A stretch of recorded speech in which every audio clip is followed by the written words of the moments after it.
Right, so welcome to lecture number 24, ME210 Fluid Mechanics. Today we'll talk about laminar internal flows.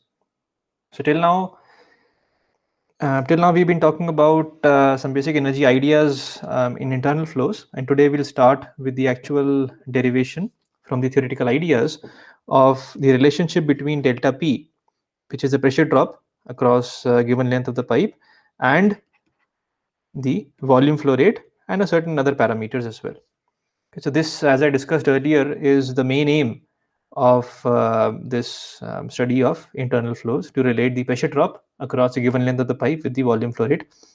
Or we'll say that rather than the pressure drop, we'll say the friction loss. Actually, this is rho g friction loss, just to have consistency. All right, so let's start. So first, what we'll do is we'll start with some qualitative understanding of the flow in pipes, and then from there on we'll move to more quantitative discussion of these kind of flows.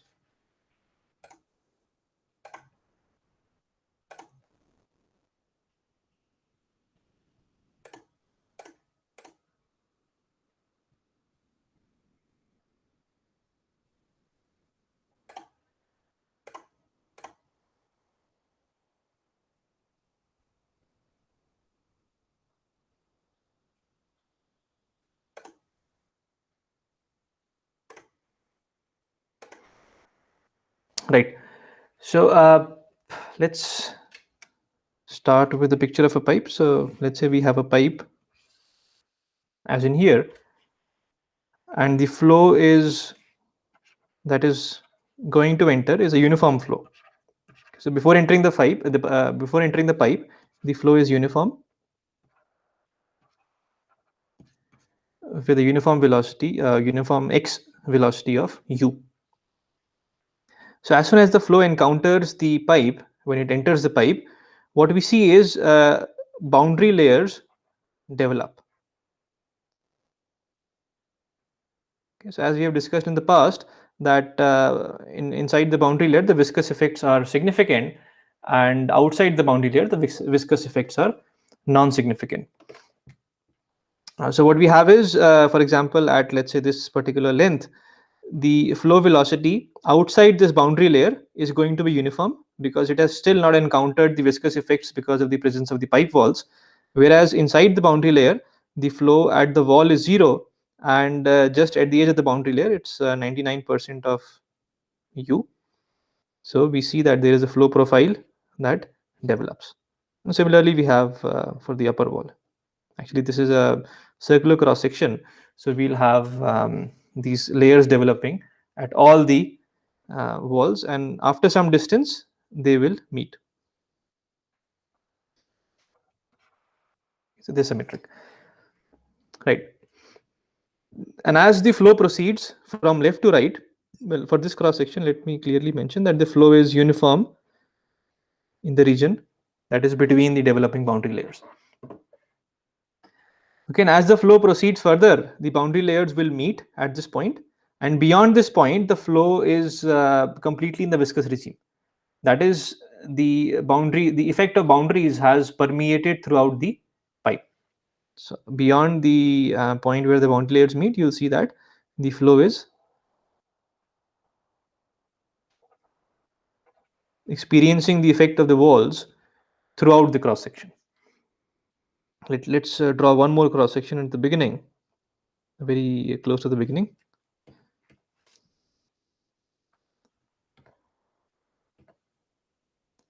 So here only in this region we see a sharp increase in the flow velocity, but beyond that it's all flat.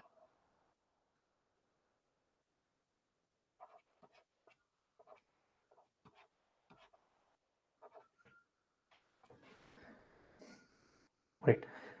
So this region where the boundary layers are still developing before they end up meeting each other, this region, let's use a green color. So this region is called the entrance length.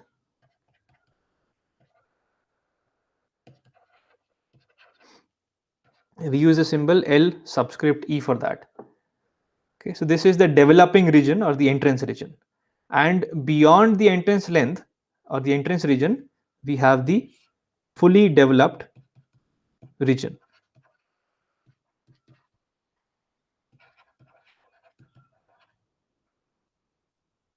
Okay, so we call it fully developed because the flow has developed, the boundary layers have developed, and the flow profile, as we have shown here, does not change as you proceed further from left to right. Okay, the flow is completely developed. So as I showed earlier, that in the region between the developing boundary layers, this region is called the inviscid region. Okay, we call it so because the viscous effects are negligible here, because the viscous effects are only prominent inside the boundary layer. This region has still not experienced the effect of walls yet, uh, and I mean, as you go further from left to right, this inviscid region will become the viscous region towards the right. But here the flow is still uniform, so it has not experienced the effect of the viscosity of the walls. Well, the viscosity of the fluid because of the no slip condition on the walls.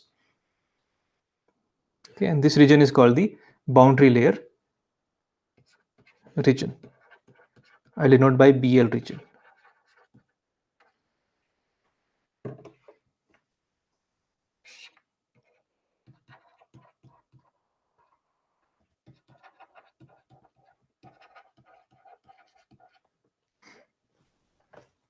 All right. So this was a qualitative discussion on how the flow proceeds when the flow enters a pipe in this kind of a situation. And remember, we are talking about laminar internal flows here. So the flow is assumed to be laminar. That is, the Reynolds number based on the diameter is less than 2300 in this case.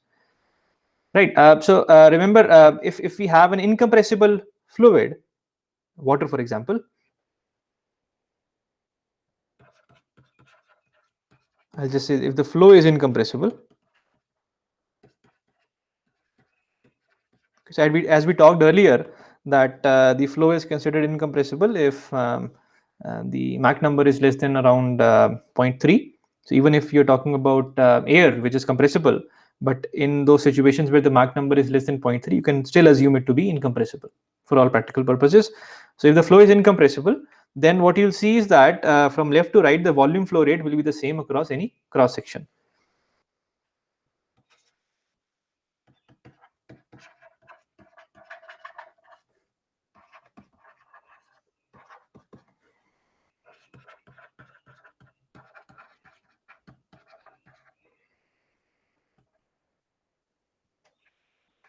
So what we're trying to do here is we are trying to calculate how the fully developed flow profile is, I mean, what is the average velocity for a fully developed flow profile.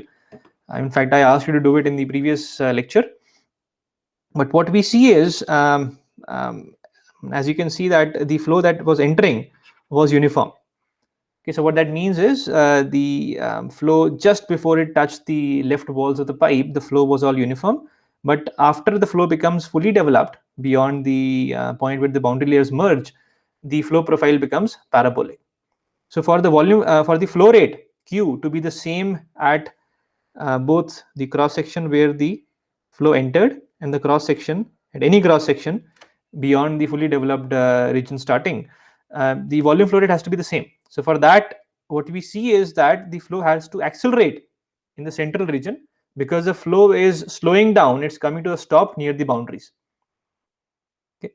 So as the profile goes from a uniform one at the entrance to this parabolic profile that we have shown here, for the volume flow rate to be the same, that is the integral of this in, let's say, in 2 dimensions, the integral of the parabola has to be the same as the integral of the rectangle, then definitely the center point of the parabola has to be further than the rectangle width. So we can easily do that. We can say that the integral at the entrance, the integral of the volume fraction, volume flow rate is given as simply capital U times, I don't even need to write the integral, and capital U times pi r square times the volume flow rate, right? So this is, yeah, so capital U times pi r square. So the area times the velocity. Okay, and at the region where the flow has become parabolic, now remember we already have discussed that the flow is parabolic in a pipe. That's from the Poiseuille flow solution from chapter number 4 on the differential equation or differential relations of flow. So this is equal to the integral of the parabola, well, paraboloid. So this is integral of u as a function of r times 2 pi r dr. R goes from 0 to capital R.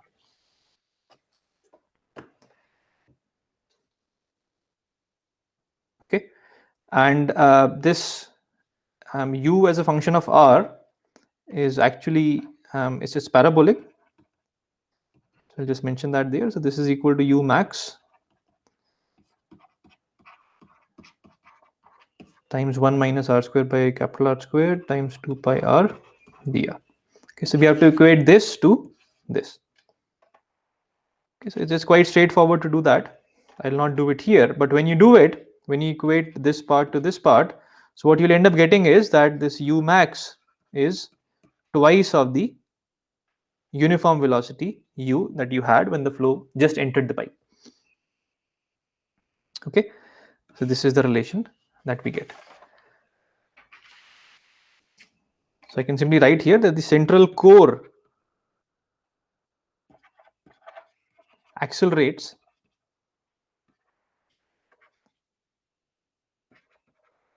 from u to twice of u. So that's the centermost point velocity. So this at the center, if I use a red color, at the center you had u to start with, but now you have u max, which is twice of u.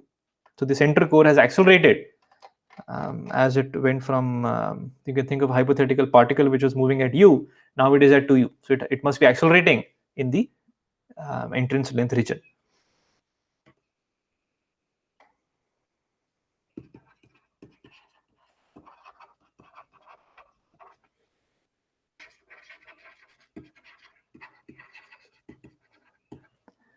Right. Right. So the next question we have to ask is, what is the size of this entrance length region? Is it very large or is it very small as compared to a typical length of a pipe that we'll be dealing with? So we use the idea of dimensional analysis here. So entrance length is some function of the flow parameters, which is viscosity and density, and it is also a function of the pipe diameter and the average flow velocity. Let's call it yeah, that's u. Okay, so u in this case is the uniform velocity of entrance. That is also the that's how we define the average velocity as well. Okay, so the entrance length is a function of these 4 parameters from our experience. Now if you use the idea of dimensional analysis, what we get is this one pi parameter is the ratio of entrance length to the diameter of the pipe, and the other pi parameter is the Reynolds number, which is rho u d by mu. So I can simply write this as a function of Reynolds number based on the diameter of the pipe. So that is what we see: one pi parameter, second pi parameter, and they are a function of each other. So the ratio of the pipe entrance length to the diameter is equal to just a function of Reynolds number. So in case actually if you solve this, I mean we can use the idea of boundary layers. In fact, we will do that in the next chapter on boundary layer analysis. If we solve this for pipes, what we see is this comes out to be around 0.06 times the Reynolds number.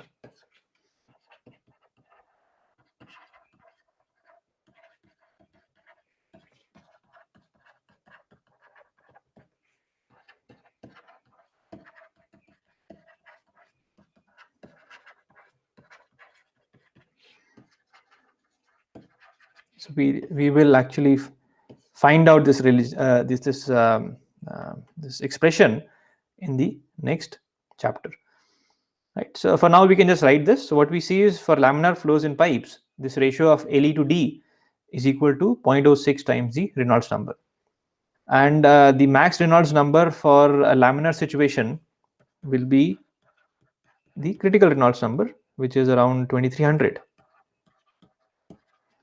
Okay, so for a laminar regime, this expression is for laminar regime. So what we see is our Le can go to a maximum value of 138 diameters at the critical Reynolds number. That's the max we can have for a laminar situation. Okay, and typical examples, typical real life situations that we deal with, this ratio of Le to D is easily greater than 1000.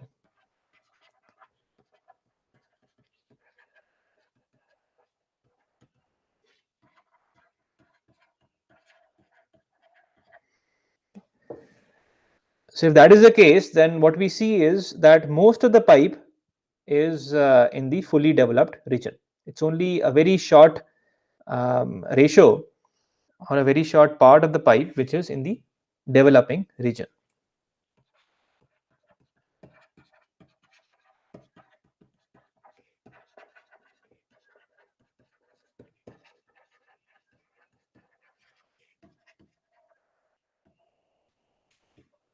So what that means is we can neglect the entrance effects altogether.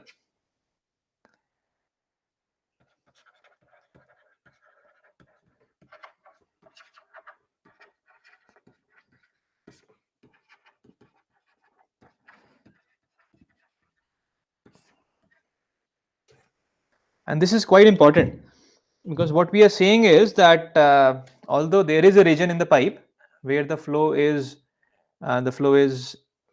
developing, but since most of the pipe is in the fully developed region, so we will assume the whole pipe is fully developed, having fully developed flow, and we will only develop a theory for this fully developed pipe flow. Okay, so this makes our life much easier. We don't have to develop a theory for I mean, of course, remember we are trying to calculate the relation between delta P and volume flow rate. So if we assume that the whole pipe is fully developed, then we can just develop the theory for fully developed flow.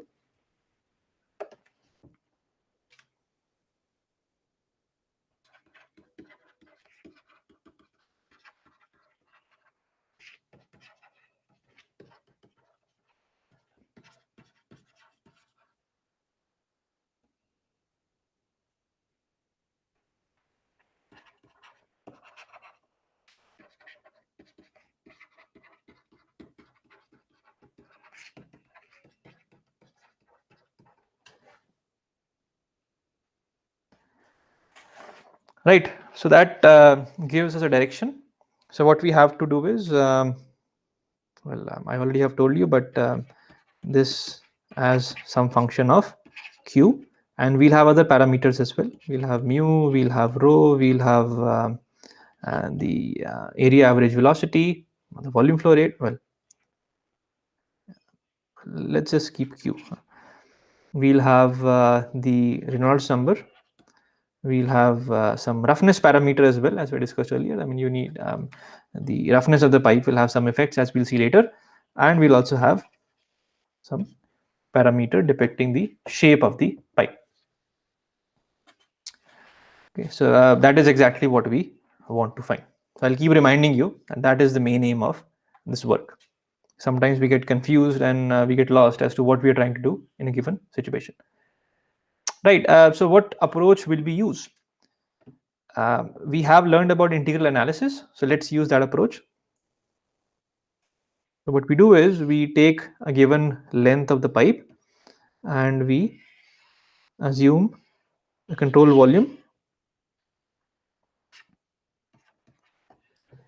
and in this control volume we will apply the Reynolds transport theorem with linear momentum as the extensive property.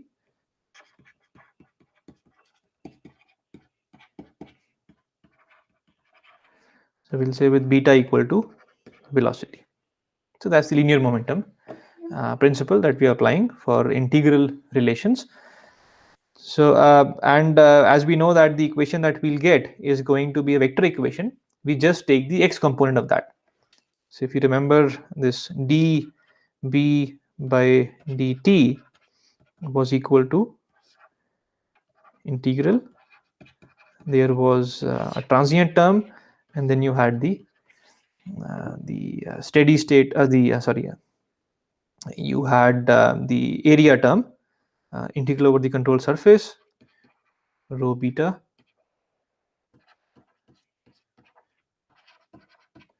v dot n times dA. Okay, since beta is equal to capital V here, so what we get is we simply, this B becomes linear momentum. We're talking about the x component, so this becomes dpx by dt, which is nothing but the x component of the net forces acting in the x direction. This term becomes 0 because we are assuming that the flow is steady, that is, nothing is changing with time at a given point in space. And then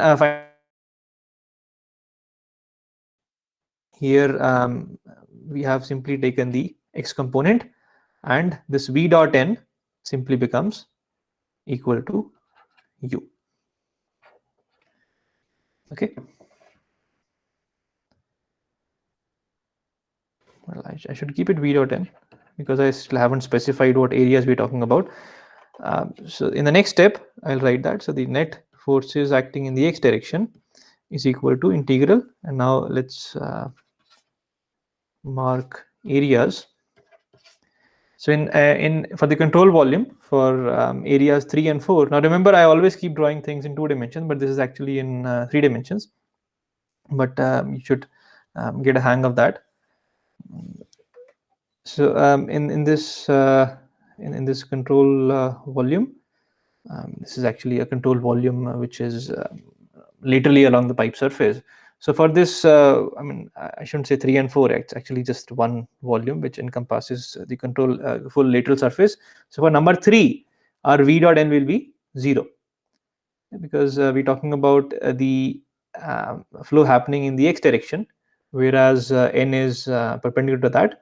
So what we'll get is we'll just get the contributions from 1 and 2.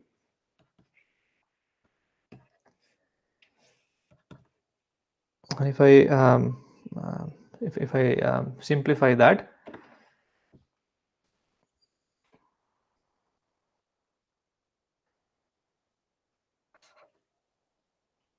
well, actually, what we have been doing in the past is we have been writing this as the mass flow rate times, and then we have V2 minus V1. Okay, that is what we have been writing, because this V dot n times rho times dA is your mass flow rate. I mean, remember, till now we have been doing 1D analysis. In the 1D analysis, we always had this U, which was uniform.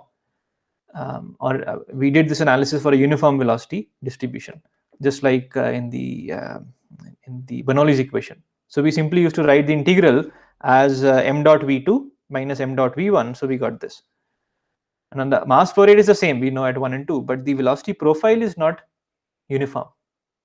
So it's the same idea that is applicable here as well. We use the kinetic energy correction factor.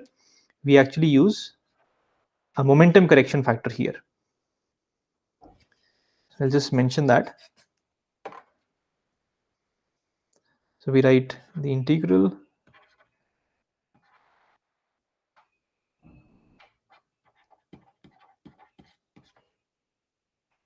should I just say rho u square dA, this is equal to m dot times the velocity v times xi.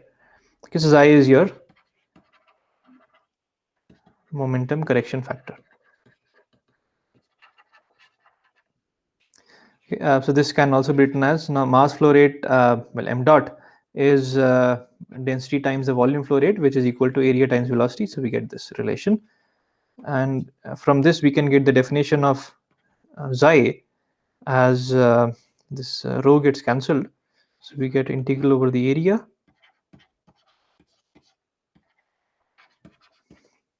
So it's very similar to what we had for the kinetic energy correction factor, except that there we had a u by v cubed and here we have a u by v squared.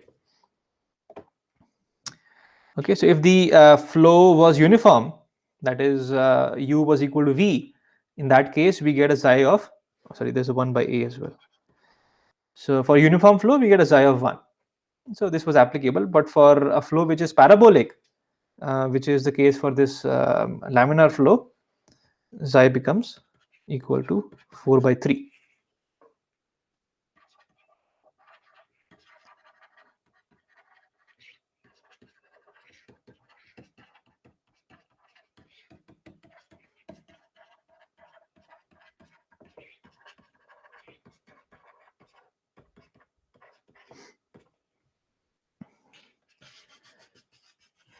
Just a clarification, I mean sometimes we make a mistake, we simply write this as m dot v2 minus v1. Right. But actually v2 is equal to v1 because of the continuity equation. If you look at this, then the volume flow rate has to be the same at 1 and 2. So that will mean that the area average velocity, that is q upon a, has to be the same at both cross sections as well. So this actually is 0 because v1 is equal to v2.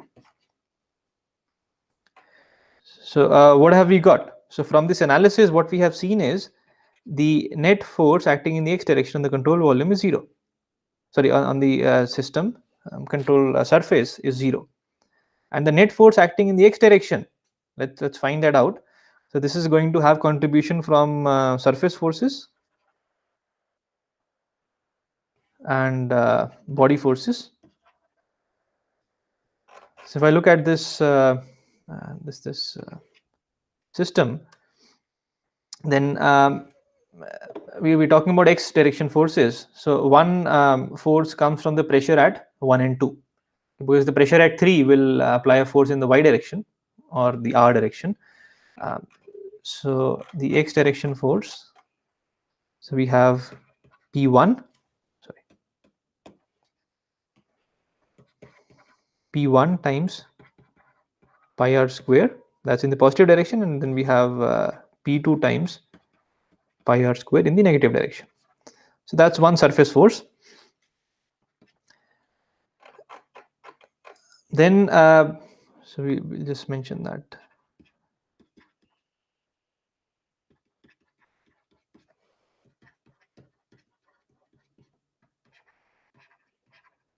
Pressure acts normally to an area, so that's the reason. And then we also have the wall shear stress, the friction because of the walls. So that wall shear stress, it acts because the flow is happening from left to right, that's the flow direction. So the wall shear stress acts opposite to it. So this is the force that the pipe walls apply on the fluid, and the fluid is applying the same force on the pipe walls in the opposite direction. So it's in the negative x direction. So we have a minus wall shear stress times the area, which is 2 pi r, times the length of the pipe. Okay, so this we are taking as the length.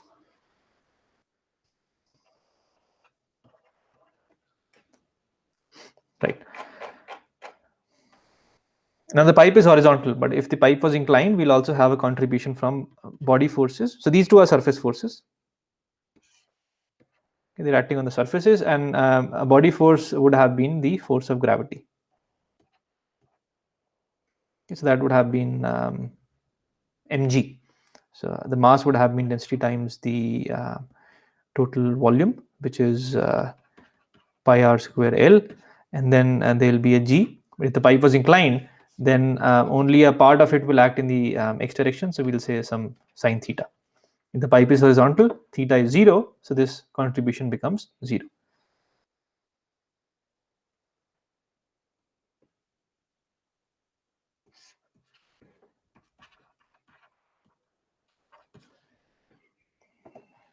Right. So let's see. Let's assume the pipe is horizontal. So this term is 0 for now because theta is 0. So what we get is we'll call P1 minus P2 as delta P. That's the pressure difference between inlet and outlet times pi r square, and this, remember, this whole thing was equal to 0. This is equal to wall shear stress times 2 pi r L.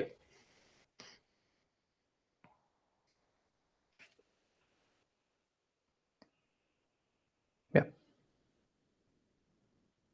Okay. So what we'll get is, from this we'll get delta P as tau wall, pi cancels, one of the r cancels, so we have L upon r.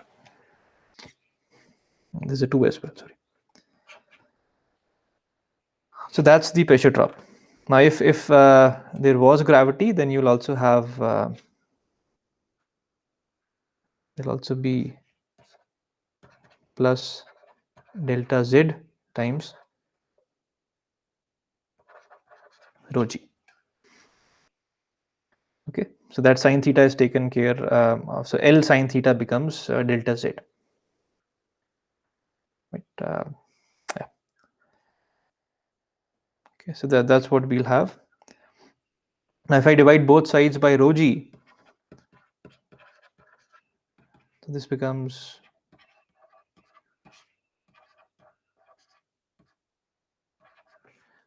rho g r, and remember we are talking about diameter, so we'll write these things in terms of diameter.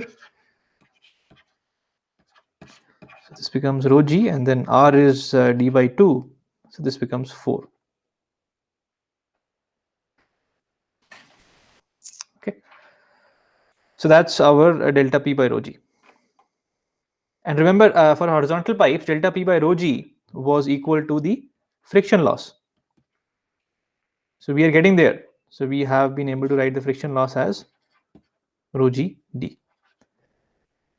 The reason we write friction loss is because it's I mean, sometimes if we write delta p by rho g, then actually we are making a mistake because we have neglected the gravitational term.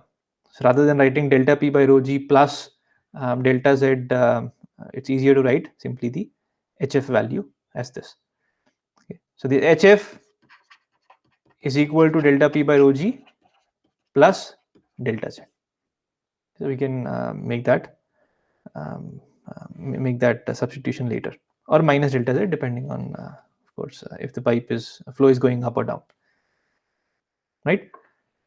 So what we see is from this relation that the friction loss is related to the wall shear stress. So let us allow that to sink in.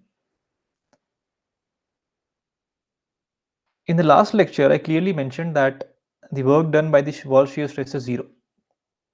So whatever delta P that we provide is lost as viscous dissipation inside the flow. Okay, but now what we are seeing here is that friction loss is related to the wall shear stress. So it sometimes confuses us that earlier we said that the work done by wall shear stress is 0, but now we have been able to write the friction loss in terms of the wall shear stress. Okay, this is except, I mean, we can understand this if what we see is that the wall shear stress is related to the friction losses happening inside the cross section of the pipe. Okay, it was the wall in the first place that resulted in that parabolic profile. If there was no wall, the flow will keep happening. I mean, there was no pipe, the flow will keep happening uniformly. There's no shear stress at all. So the shear stress, the slipping between the layers of the fluid started because at the first place we had put a wall. Okay, so this wall shear stress, although it only exists at the wall, but it is related to everything that is happening inside the cross section of the pipe. That's how we can understand this. Okay, so I'll simply write tau wall is related to the viscous dissipation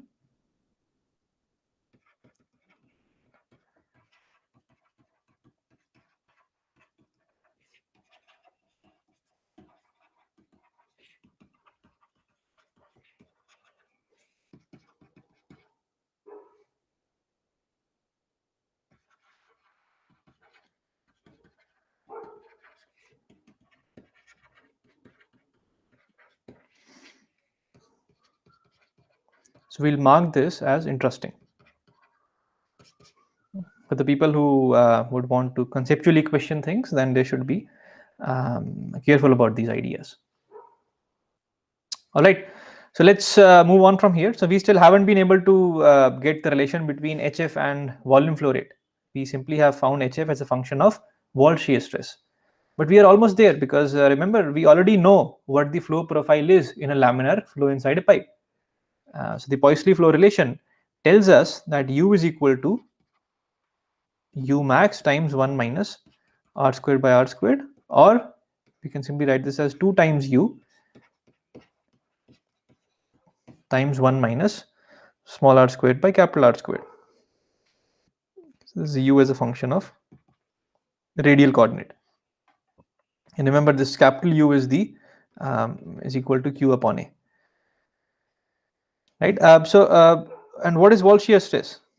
Wall shear stress is let's say modulus of the viscosity times du by dr at r equal to capital R.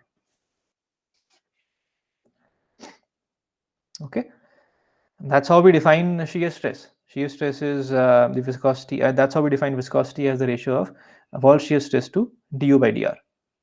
That was the whole model that we had started with in the first lecture in fluid mechanics. And we know the velocity distribution, so we can simply substitute these. So we get mu, and then du by dr, we get a 2u, and then we get a 1. Also, derivative of 1 becomes 0, and then we have minus 2 small r upon capital R. And this is at small r equal to capital R. So this I'll say at r equal to capital R, and there's a mod of this whole thing. The reason we take a mod is because we're not interested in the direction of shear stress. We know that if the flow is happening from left to right, then the wall shear stress acting on the fluid is resisting, the pipe is resisting the flow, so it's on the left hand side. So we'll simply take a mod of that. So we get 2 mu u, and then since all other things are positive, so we get 2 capital, so capital R gets cancelled, and then we have a 2. So this becomes a 4 mu u. Okay, did I miss an R? Yeah, this is supposed to be an R squared here, so we're supposed to get an R in the denominator. So that's the expression for the wall shear stress. That's 4 mu u by R. And now we can substitute this.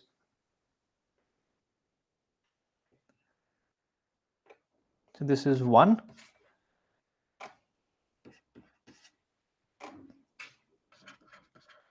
Substitute 2 in 1.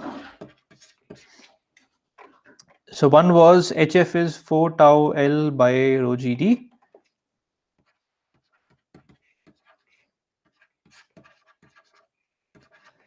And then tau is 4 mu u upon R. Now since we are working with D, so we'll write this as D by 2. So this becomes an 8.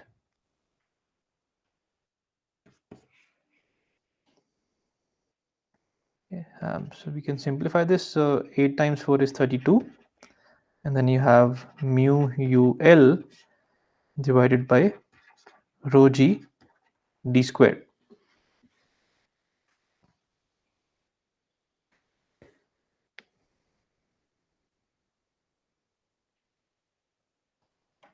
Right, and it's more common to have this expression written in terms of the volume flow rate Q rather than having U. So we can substitute so 32, then we have mu L, and U can be written as the volume flow rate Q times the area, which is pi d square by 4. Okay, so I'm sorry, I think this is supposed to be Q divided by this. So U is Q divided by the area. So Q by pi d square, and then you have a 4 in the numerator. So 32 times 4 is 128 mu QL upon pi rho g d4.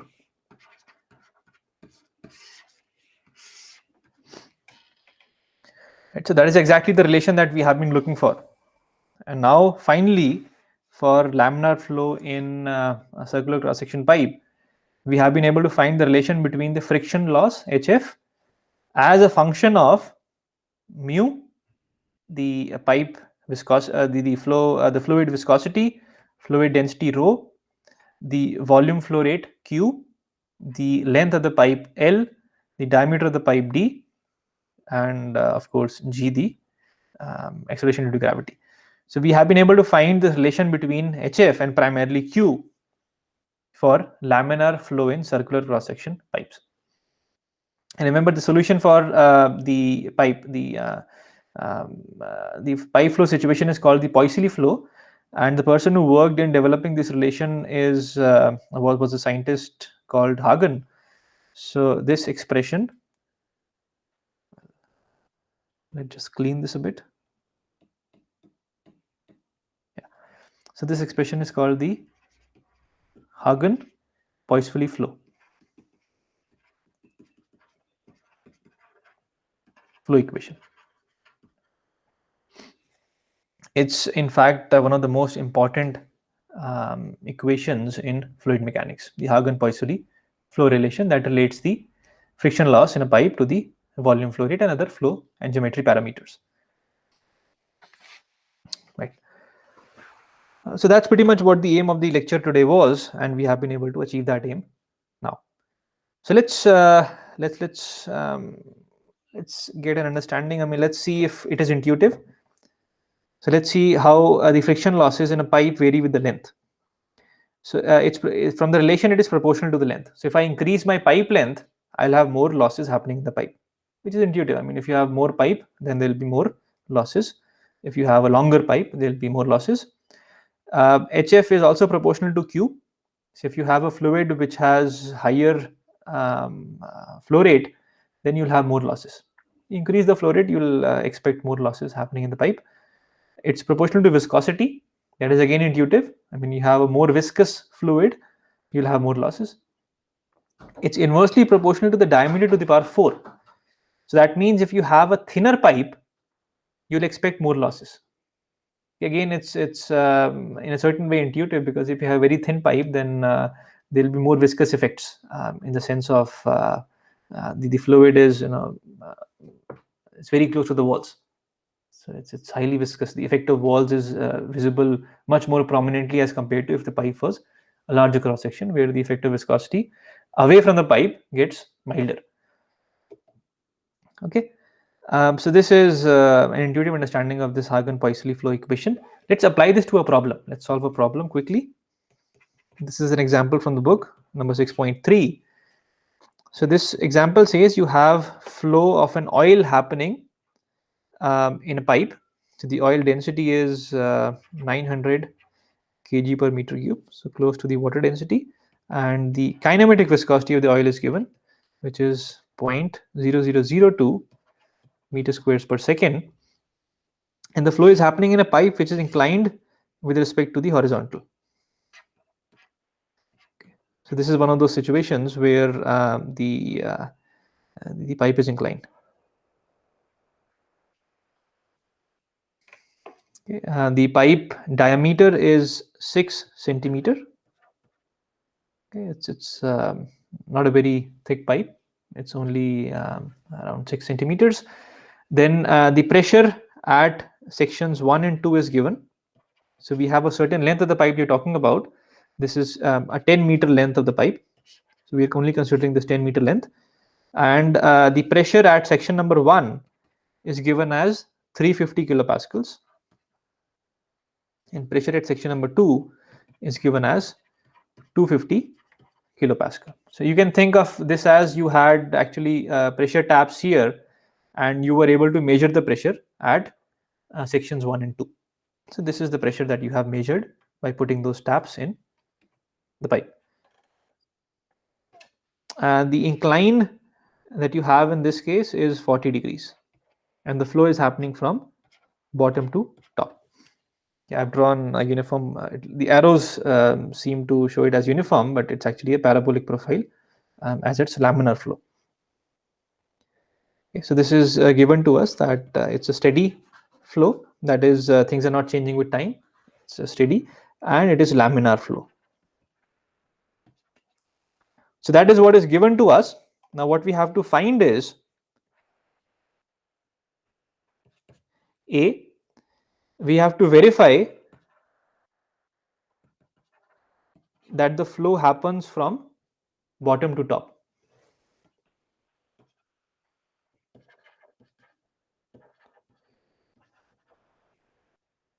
Let's say left to right. Okay, so let's do part by part. So I'll talk about the other parts later. So we have to verify the flow happens from left to right. Now we can take number 1 as the reference.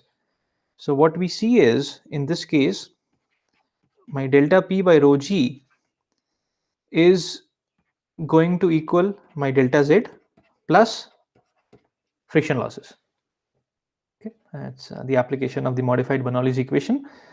So in this case, I mean, you have to apply a pressure drop, but that pressure drop has to work for compensating for the potential energy change from 1 to 2, as well as for the losses that happen in the process. So let's see if delta P by rho G is greater than delta Z, because if it is, then we have compensated for the height, as well as now we have some extra left for driving the flow.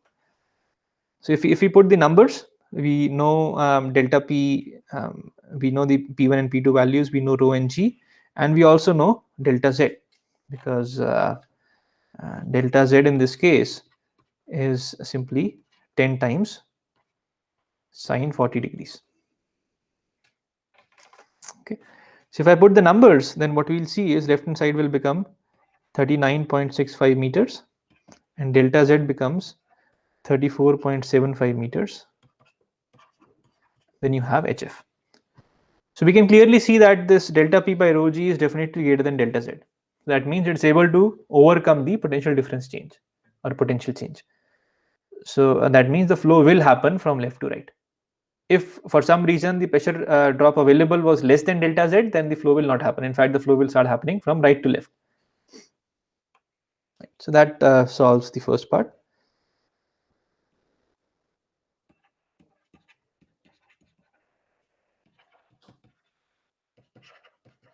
Flow will take place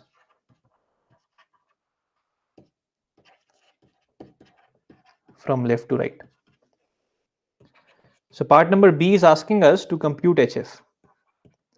Okay, now we can find that. So HF, this relation is given to you. So from this, HF becomes equal to 4.9 meters. Okay, so that is the friction loss in the pipe. So part number C is to compute Q, the volume flow rate. Now this is where we'll apply the Hagen-Poiseuille equation, because we have we know the friction losses, and by this equation HF is known to us in this case. Mu, L, rho, G and D are also known, so we can find the value of the volume flow rate. So if you put these numbers, then from the Hagen-Poiseuille equation, you'll get this as 0.0076 meter cube per second. Okay.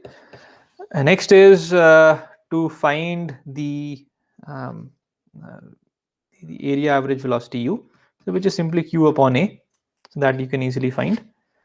So this is Q upon pi d square by 4. So this comes out to be 2.7 meters per second.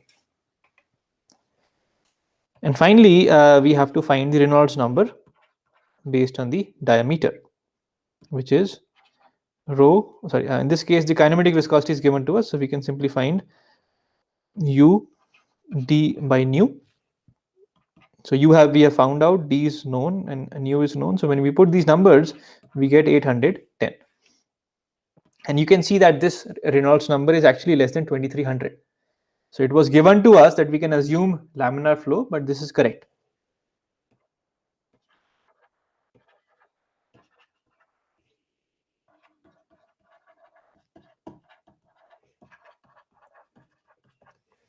So laminar flow assumption is correct.